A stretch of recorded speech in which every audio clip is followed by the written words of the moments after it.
प्रियंका चोपड़ा की last Bollywood movie 2019 में आई थी, आज से 4 साल पहले। और ऐश्वर्या राय की लास्ट बॉलीवुड मूवी ए दिल है मुश्किल को आए भी 7 साल हो चुके हैं। काफी टाइम हो चुका है, राइट। और तुम इस गलत फहमी में मत रहा कि ये एक्ट्रेस अब मूवी करना नहीं चाहती या फिर दूसरी वाली तो हॉलीवुड में सेटल होगी। एक्चुअल रीजन इज कि इन्हें अब मूवी ऑफर ही नहीं होती। ये तो लेटेस्ट न्यूज है। जो इन्हें अभी मूवी ऑफर की जा रही है वो सेकंड ईयर या फिर थर्ड ईयर मूवी होती है। अब इन्हें कोई भी मेन स्ट्रीम मूवी ऑफर नहीं की जाती। तो इस वीडियो में तुम्हें बताऊंगा बॉलीवुड के 7 ऐसे एक्टर्स जिनके करियर ऑलमोस्ट डिस्ट्रॉय कर दिए गए बाय अदर एक्टर्स या फिर बॉलीवुड की इनर पॉलिटिक्स ने। I love you Rimple.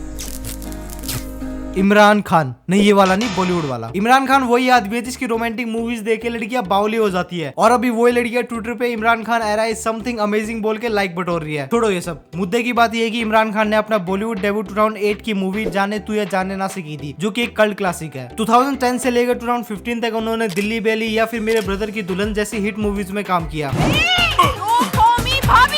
उस टाइम तक इमरान खान का करियर भी काफी अच्छा चल रहा था और लोगों ने उन्हें एक फ्यूचर स्टार मान भी लिया था। बट सडनली उन्होंने बॉलीवुड क्विट कर दिया। और जब उनसे पूछा गया तो उन्होंने बताया कि वो एक इंसान पहले और एक्टर बाद में। सबसे पहले मैं एक आदमी हूँ, एक इंसान हूँ। मेरी एक बीवी है, मेरी बेटी है, मेरी माँ है, मेरे दोस्त हैं। और ये जो पर्सनल लाइफ है, जो पर्सनल साइड है, ये मेरे लिए सबसे इम्पोर्टेंट है। और इवन उन्होंने बॉलीवुड के डार्क साइड के बारे में बताया कि बॉलीवुड काफी नोटोरियस है और यहाँ पे बिना पीआर टीम के कोई भी कुछ नहीं कर सकता। हर एक्टर को पीआर टीम को एक मोटा पैसा खिलाना पड़ता है उनकी प्रमोशन या फिर उनकी पब्लिसिटी बनाए रखने के लिए। और उन्होंने ये भी बताया कि बिना पीआर टीम के तुम कोई भी एक मेन स्ट्रीम मूवी नहीं कर सकते। बात तो सही है। इसके अलावा वो अपना करियर राइटिंग और डायरेक्शन में आगे बढ़ाना चाहते थे और इसी पैशन को फॉलो करते हुए 2018 में उन्होंने अपने डायरेक्शन में मिशन मार्स नाम की एक मूवी भी बनाई। क्या मतलब कि ये मूवी कब आई और कब चलेगी। इमरान खान ने अपनी last Bollywood movie as a actor 2015 की कट्टी बट्टी की कंगना रनौत के साथ। संगत काफी अच्छे नहीं थे शायद खान साहब के। तो यह बॉलीवुड का इनर पॉलिटिक्स एक और एक्टर का करियर खा गया। क्या यार, दो भाई भाग रहे, तेरे को तकलीफ हो रही।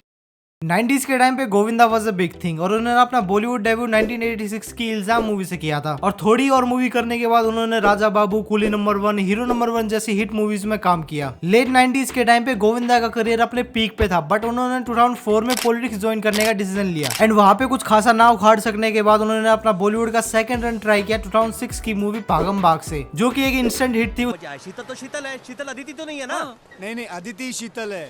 मगर तू तो बोला था कि अदिति निशा है। उसके बाद उन्होंने पार्टनर, सलाम इश्क जैसी मूवीज में भी काम किया but as a side actor. अब 90s का इतना बड़ा सुपरस्टार अभी आके एज ए साइड एक्टर काम करते हो अच्छा थोड़ी लगेगा। ऐसा शायद किसी ने उन्हें बोल दिया। दैट्स व्हाई उन्होंने 2008 में मनी है तो हनी है जैसी फिल्में भी की।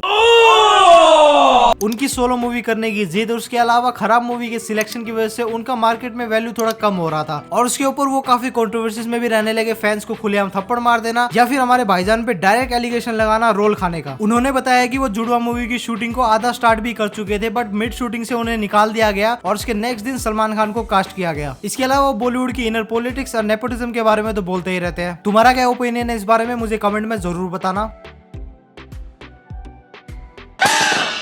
बाबा एक तो राग। इनके और हमारे भाईजान की रिलेशनशिप की स्टोरी तो किसी से नहीं छुपी है और ना ही इनके ब्रेकअप की। ऐश्वर्या राय ने अपना बॉलीवुड डेब्यू 1997 की मूवी और प्यार हो गया से की थी और उसके 2 साल बाद इन्हें सलमान भाई से प्यार हो गया था। ऑल्दो 2001 में प्यार टूट भी गया था। भाईजान के साथ ही ऐसा क्यों होता है। इसके बाद ऐश्वर्या राय ने बहुत सारे स्टेटमेंट दिए कि सलमान खान उन्हें फिजिकली और मेंटली हरास किया करते थे। और इसके बाद हमारे भाईजान कहाँ चुप बैठने वाले थे, वो SRK की मूवी चलते चलते के सेट पे दारू पी के चले गए हल्ला करने के लिए। और नेक्स्ट डे ऐश्वर्या राय को एक नोटिस आता है कि उन्हें मूवी से निकाल दिया गया है। आई वंडर बॉलीवुड में किसके पास इतना पावर है। और ये सिर्फ एक लौती मूवी नहीं है, इसके बाद ऐसी बहुत सारी मूवीज है जहाँ ऐश्वर्या राय को बिना बताए निकाल दिया गया, चाहे वो शूटिंग से पहले या फिर शूटिंग के बीचों बीच। और ऐसा करते करते ऐश्वर्या राय को मेन स्ट्रीम मूवीज मिलना बिल्कुल बंद हो गया।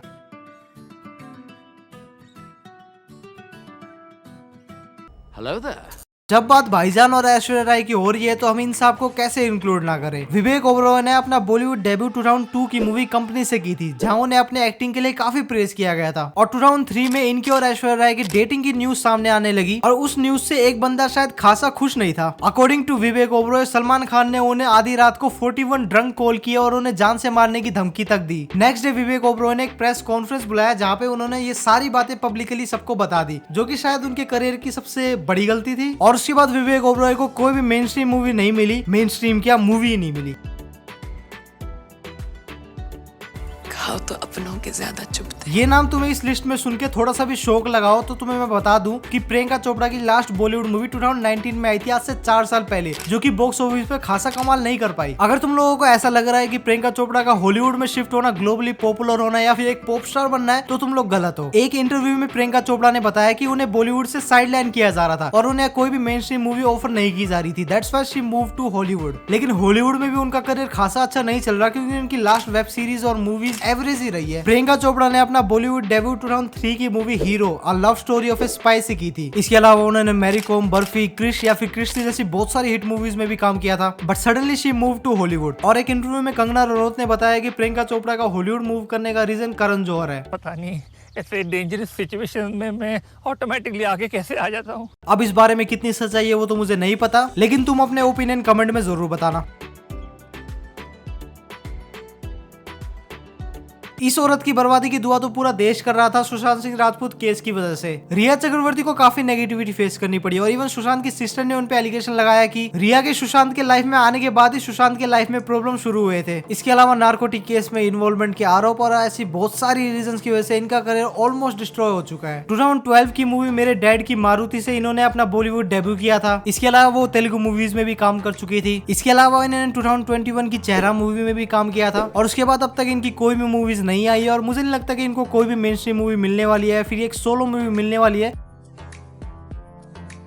पप्पी भाई साहब, जो आपकी इमरजेंसी है तो आपका काम पहले करा लेते हैं। ओके, फाइनली लास्ट एंड सबकी फेवरेट कंगना रनौत, मेरा मतलब कंगना रनौत के बारे में बात करते हैं। इन्होंने 2006 में अपना बॉलीवुड डेब्यू किया था गैंगस्टर मूवी से, जहां उन्होंने काफी अच्छा परफॉर्मेंस किया था और इसी परफॉर्मेंस के बेस पे इन्हें काफी सारी मूवीज भी ऑफर होने लगी थी। इन्होंने क्वीन, तनु वेट्स मनु रिटर्न या फिर लाइफ इन ए मेट्रो जैसी बहुत सारी फेमस मूवीज में काम किया है। कंगना रनौत बॉलीवुड की उन चुनिंदा एक्ट्रेस में से आती है जो कि एक सोलो हिट दे सकती है, बट लास्ट उनकी मूवीज फ्लॉप ही रही है due to her controversial statement या फिर ट्विटर में ज्यादा एक्टिव रहने की वजह से। कंगना रनौत और करण जौहर की कंट्रोवर्सी तो सबको पता होगी। कंगना रनौत ने ओपनली करण जौहर पे उनके खिलाफ इंटरनेट पॉलिटिक्स और इनको मूवीज में कम काम दिलाने का आरोप लगाया है। और इसके अलावा इनकी ऋतिक रोशन के साथ ही कंट्रोवर्सी रही है। एक्टर तो छोड़ो, या सीधा पॉलिटिशियन के साथ भिड़ जाती है। कंगना रनौत उन लोगों में से एक है जो कि किसी से दब के नहीं रहना चाहती या फिर किसी के अंडर दब के काम करना नहीं चाहते, जो कि किसी किसी मामले में अच्छा भी रहता है और किसी किसी मामले में बैकफायर भी कर जाता है। चाहे कंगना रनौत की पर्सनैलिटी कंट्रोवर्शियल हो, लेकिन वो एक टैलेंटेड एक्ट्रेस है। तुम्हारा क्या ओपिनियन है इस बारे में मुझे कमेंट में जरूर बताना। तो ये रही उन एक्टर या फिर एक्ट्रेस की लिस्ट जिनके करियर को ऑलमोस्ट रूइन कर दिया गया बाय अदर बॉलीवुड एक्टर्स या फिर बॉलीवुड के इनर पॉलिटिक्स ने। अगर तुम वीडियो को यहाँ तक देख रहे हो तो इसका मतलब तुम्हें वीडियो पसंद आ गई है, तो वीडियो को एक लाइक जरूर कर देना। और अगर तुम फ्यूचर में भी ऐसा कंटेंट देखना चाहते हो तो चैनल को सब्सक्राइब कर देना। मैं मिलता हूँ तुमसे नेक्स्ट वीडियो में, तब तक के लिए बाय।